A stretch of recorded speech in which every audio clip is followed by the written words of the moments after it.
at this level of mulhimma, because of their service, they have a himmah, they show up for service, they do all their practices. Now they have a danger within themselves. Is one, they push themselves out of a pit of difficulty, and as a result of the khidmat and service and the life of moving towards the light, their nafs is hiding and trying to trick them. You deserve praise because now your nafs is now game to what you're doing. Wow, mashaAllah, you've done so much. And as a result, you deserve praise. Then you find yourself getting very angry, like why I wasn't praised, why I should get the attention like I deserve. That's a big danger. And that's why the shaykhs don't praise people. If they're trying to raise you to the heavens, they don't throw you in hell. If they praise you while this dangerous phase is opening, then your devil will say, see how I praised you? You're a very special person. And then you become very angered when they don't give you the attention that your nafs is telling you you deserve. And that's why the shaykhs, they don't praise people. Actually if they see that you're entering into mulhimma, they're going to hit you down. Nothing from the tariqah is understood by the mind. Sayyidina Musa had a hard time with Sayyidina Khidr. If Sayyidina Musa who speaks to Allah had a difficult time with the Naqshbandi shaykh, is the 11th shaykh in the shajar, in the chain. So imagine then for regular people. So this is a system. When they see the soul is going to be entering into muhimma, Allah Prophet inspiring them, watch out because now this one is moving into that light, but at the same time the nafs is still there. It didn't go, but the nafs is now trying to approach through a very clever way. Wow, mashaAllah, you did so much, you're doing fantastic. Why they don't praise you like you deserve to be praised? Then you see them fighting amongst each other. Why? Oh, he disrespected me. Look, if you really entered into muhimma, as much as somebody brought you down, you'd stay quiet and say, alhamdulillah, Allah must be raising me. Because who's getting upset? The soul. The characteristic of the soul is as much difficulty your body is put on, the soul is very happy. If somebody beat you all day long, your soul will be happy. It can't stand you and can't stand your nafs because you're the prison guard. He doesn't have very much passion for the prison guard and your body is the prison. So this is all people like poetry, but the poetry was very deep.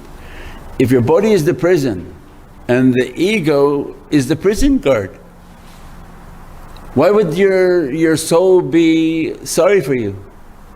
So it's not. The characteristic of the soul is it doesn't like anything from the body, and if anybody does anything to that body, to that physicality, to talk to it, is very happy because it's being held hostage and wants to be free. So the characteristics of these awliya who've been trained is what? They're very humble. They've been beat down, they've gone through many difficulties and they stayed quiet and they stayed quiet and they stayed quiet through all their testing, And as a result, what happens in staying quiet? Their soul now moves up into the categories of rida and satisfaction. Why? Because now Allah is happy with their soul. The body got beaten, the prison guard got tied up, now they're free. Why would the soul say, no, let the prison guard keep talking, he's not going to let you out? But if your prison guard is tied up, the soul very happy, it comes, it goes into their realm, comes back with inspirations. It's a bird that's been set free. It moved and understood how to move the cage and goes, gets inspiration, comes back and starts telling people what it's been inspired.